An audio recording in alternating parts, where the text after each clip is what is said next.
What's up, everybody? I hope you're doing good. It's always a beautiful, beautiful moment to have you with me. Thank you very much for stopping by. We are in Zimbabwe today. Zimbabwe, I'm sure you heard about it before. Beautiful place. Here's a map. Right next to South Africa, at the bottom of Africa. Depending on how you want to see Africa, whether it's the top of the bottom. I don't know. You tell me. So, the president of Zimbabwe has come forward saying the United States of America need to stop with the sanctions. They've been living under sanction for the longest years. They are tired. Okay, you know, when you punish people, I've learned that you don't punish people forever. Okay, it doesn't matter who it is. Your younger brother, younger sister, your wife. So I hope you don't punish your wives.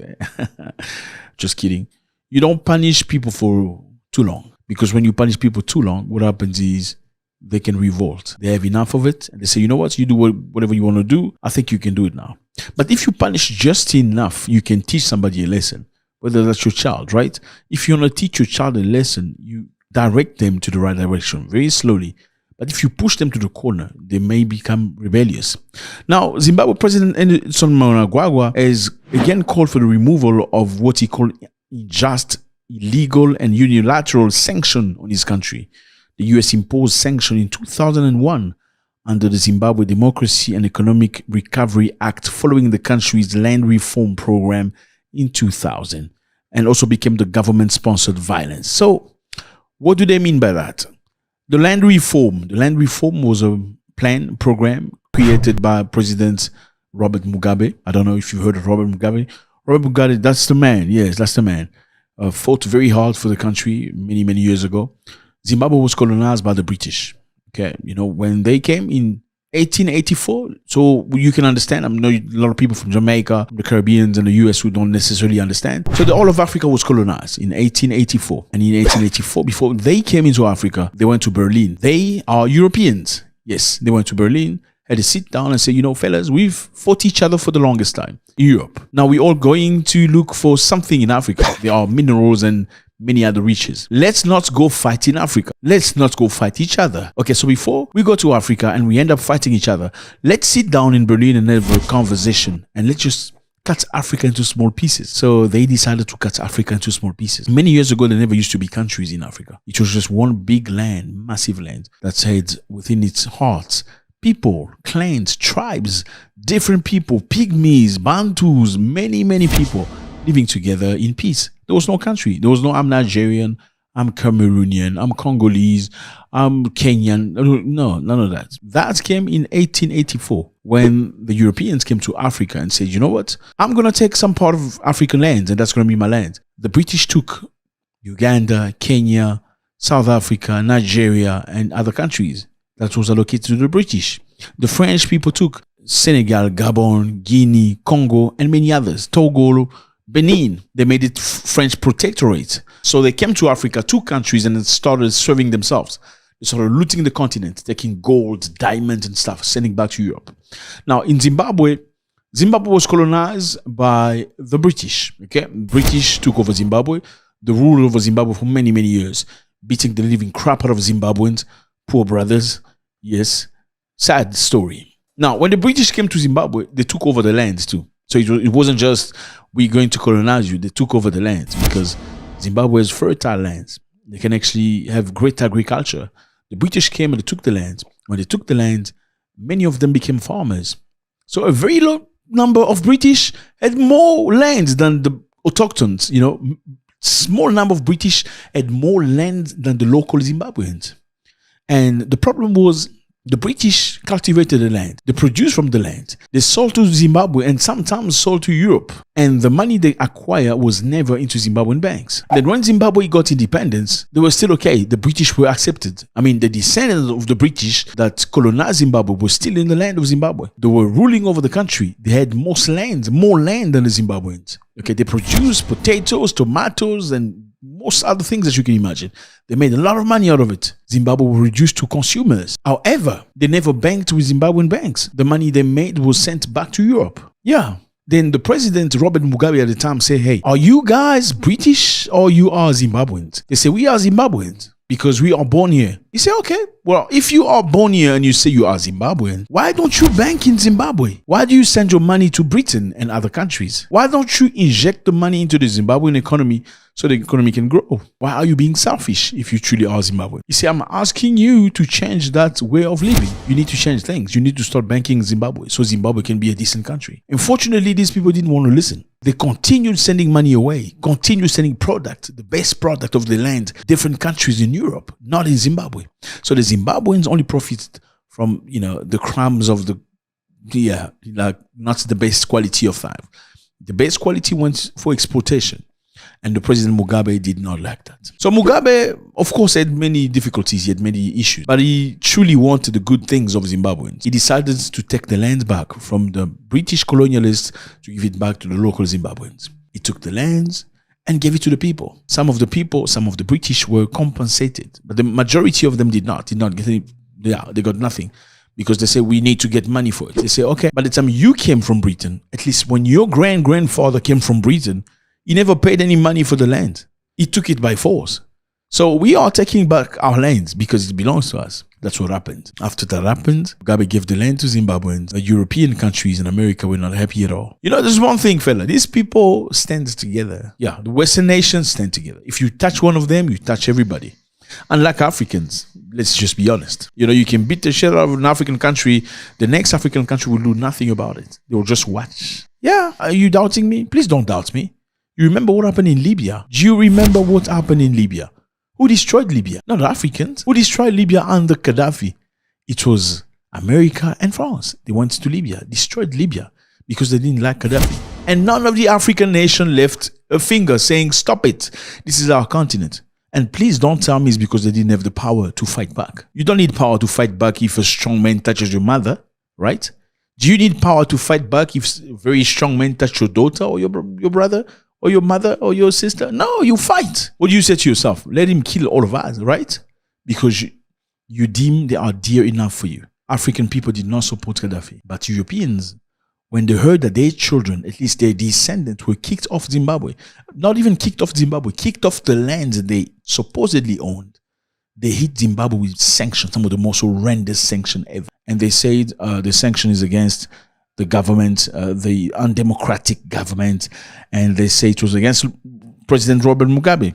But I don't believe that. Okay, we don't believe that. But I'm going to tell you what. Okay, you say we're sanctioning the president because he's illegal, because he's undemocratic, because he's torturing people and stuff like that. Are you really sanctioning the president by cutting off oil, cutting off sugar, cutting off mealie meals, cutting off maize? Do you really think you're sanctioning a president of the Republic of Africa? African presidents are rich. They can never suffer from that. By you sanctioning the country, you are sanctioning the people of Zimbabwe. You are cutting the livelihood of these people. Okay? It's not the president you're sanctioning. And unfortunately, many years went, and some people believe their goal was to put pressure on the population, asphyxiate the population in a way that they cannot resist anymore, hoping that the population will stand up and fight their own president. That never occurred. That's never occurred. Now, many years after the departure of President Mugabe, because he's not alive anymore, Zimbabwe is still under sanctions. Yes. By the way, let me put it this way for you. I know many people don't know. Zimbabwe is the country that has the most literate people in Africa. Most Zimbabweans go to school. I know after the sanction, a lot of them went to South Africa looking for a better life, because obviously when your country is not doing okay, what do? You try to go somewhere else. Try to make it for yourself. Many go illegally to South Africa, and most of the time they're not very much respected in South Africa, and I can understand. But Zimbabwe, when it comes to going to school, they are some of the best in Africa. In fact, President Mugabe was the most literate, the most qualified president in the world in terms of diplomas. He had about 5 degrees, five degrees or 5 master's degree. Not 100% sure. We need to double check that. President Mugabe.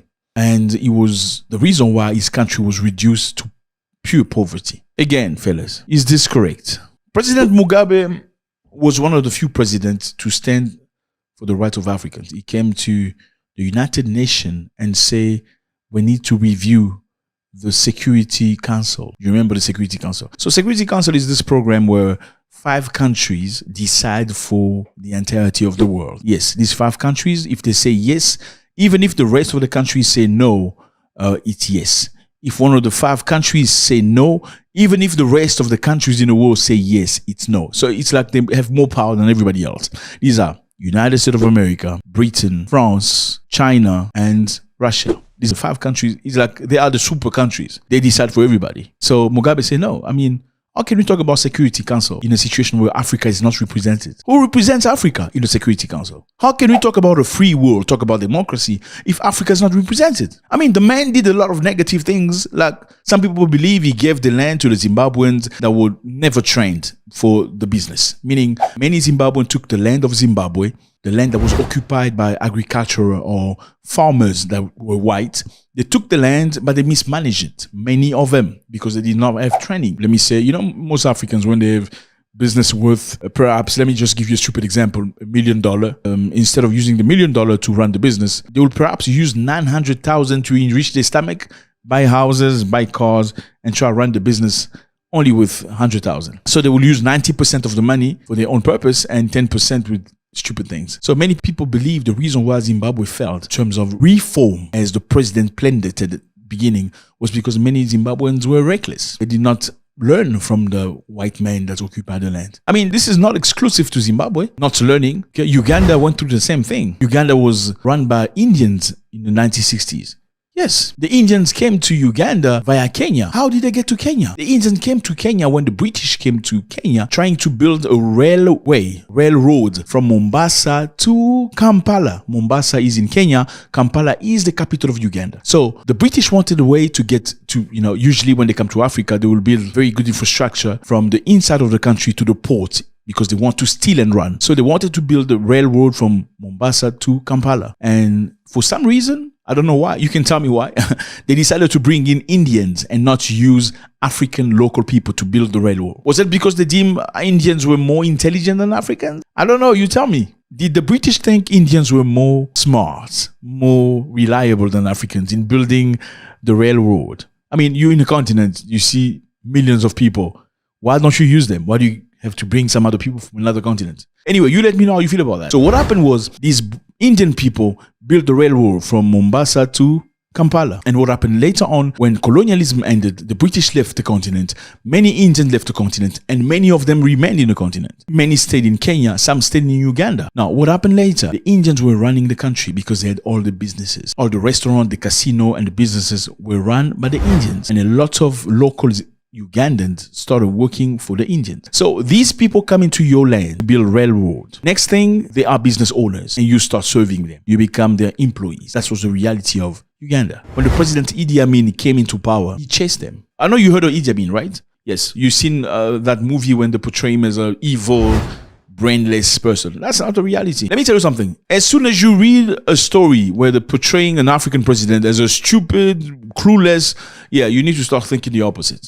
Because they're just trying to destroy his character. They're trying to destroy his character. So Idi Amin, as much as wasn't the smartest man, because he never really done school as it is in the West, not very much like that. It's very much self-taught. Idi Amin said to the Indians, you live in our country, but you run the economy. Okay, you run the economy, that's a good thing. Great. But why don't you invest the money into Uganda? Why are you sending money back to India? Why don't you teach Ugandans how to do business? Why don't you teach them the skill? Why do you just use them to do the hard work, hard labor? You don't teach them how to grow. That was the reason why Amin wasn't happy. And again, even though the Indians lived in Uganda, like Uganda, they were very separated from the local people. They had their own community apart in Uganda. I mean, Ugandans have many tribes, okay? It's Banyankole, Baganda, Batoro, many Ugandans many tribes in Uganda. How many tribes in Uganda? Okay, many tribes in Uganda. You can confirm with that. All these different tribes live together. But the Indians who called themselves Ugandan did not want to merge with these other tribes. They wanted to stay with their own community. They never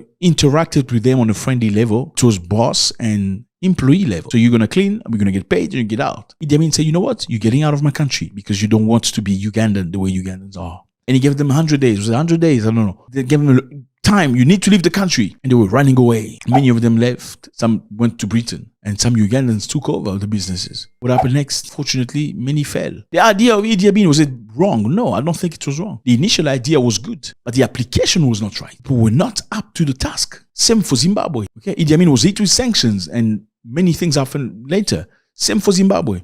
So now we want to see a new era, a new thing. Now, my question is this. If these sanctions against Zimbabwe were just because they care about the Zimbabwean people, but they don't care about the government that supposedly dictatorship, oppressive. Why are the sanctions still in place? If that president that took the land is no more, why are the sanctions still in place? Why are the sanctions still in place? And let me remind you, a while back, Zimbabwe discovered a huge amount of lithium in the country. Lithium is a mineral that's necessary for the creation of cell phones and electric cars and many other things. As we all know now, we're moving toward a brand new world where a lot of people are going to use electric cars and a lot of technology that will require all this stuff. Even though the country was under sanction, businesses came to Zimbabwe asking to come and take lithium, to come and, mine lithium. What did the Zimbabwean government say to them? They say, if you want lithium, then come officially. Why don't you just remove the sanction since you sanctioned that? Remove the sanction, come get the lithium. They refuse to remove the sanction. They say, okay, then come build the plant here, a processing plant in Zimbabwe. Build a processing plant in Zimbabwe so that Zimbabwean people can learn the skill of lithium. So the Zimbabweans can acquire the money, get the tax. They didn't want to do that either, okay? And that's why the sanction continued. Obviously, with President Mnangagwa, they thought they were going to push their agenda on him and he was going to be okay with it. But he's also resistant. He's not accepting what is being told by the West. There's an interview of him talking to a journalist that came when he first came into power, first interview. They're asking him, oh, are you going to legalize, those, what it is? Are you going to legalize men being with other? They don't even ask him, how are you going to fix the country? What are your plans for the country? The first question is, are you going to militate? Are you going to fight for the right of men to be with other? Do you think Zimbabwean peoples right now need anything else besides getting the country economy running? Do you think the youth of Zimbabwe are worried about who get into their pants as compared to getting food every day, getting infrastructure, getting technology? Do you think people of Zimbabwe are worried about whose G-string is being worn by who, instead of worried about how to get the country running, how to get jobs and opportunities? Once again, President Emerson Mnangagwa of Zimbabwe, I know I murdered his name there, he has called for the removal of the illegal and unfair sanctions. These sanctions are unfair. I mean, how do you progress? So they block you from, actually the sanction is, it means your country cannot buy anything from another country that's affiliated with the West. You know how it runs. If America doesn't like you, everybody else, all these other countries that don't respect themselves, they all also don't like you. So it means if America doesn't like you, none of the other countries will do deal or business with you. So then it means, again, you are being cut off SWIFT system. The SWIFT system is a system that allows you to send money to another country. From your bank account, sending money to your cousin in Jakarta. That's SWIFT. If you're not affiliated with SWIFT, if your bank is not affiliated with SWIFT that belongs to the Western nation, you cannot send money from your country or from Zimbabwe to another country via those stuff. That's how bad they're trying to make it for people. And obviously, when you push people around too long, what happened? They fight back. The Zimbabwean president has been looking to Russia now. And a while back, Russia donated a couple of helicopters to Zimbabwe, saying if you have any issues, as an ambulance, you can use helicopters for free. Do you think Zimbabwe is going to turn to the West again and beg for mercy, say, please forgive me? Very slowly, they're going to learn to live without the West. That's the reality of it. Thank you very much, fellas. It was a great pleasure. Let me know how you feel about this. Zimbabwe moving forward on its own way. Hopefully in the future, they'll be respected the way they once were. God bless.